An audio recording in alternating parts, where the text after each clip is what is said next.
गर्दैछ एपिएफ बर्दिवास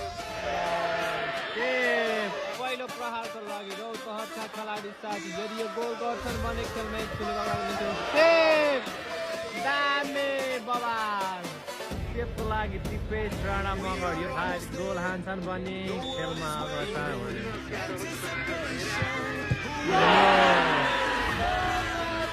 रौतहटका खेलाडी साथीभाइ यदि यो गोल गर्छन् भने खेलमा अग्रता नै हुनेछ यदि गोल गर्दैन भने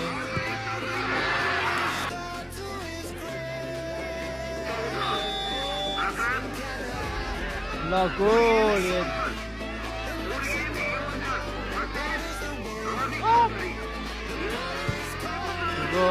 यो रोकेमा एपिएफ खेलमा बराबर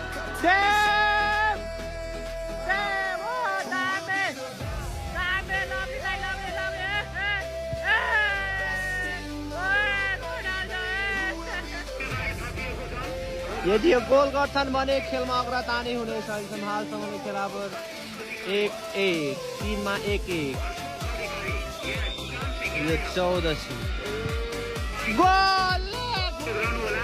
यदि यो गोल भएमा खेलमा बराबरी हुनेछ यदि यो सेभ भएमा एपिएफ बर्दिवासले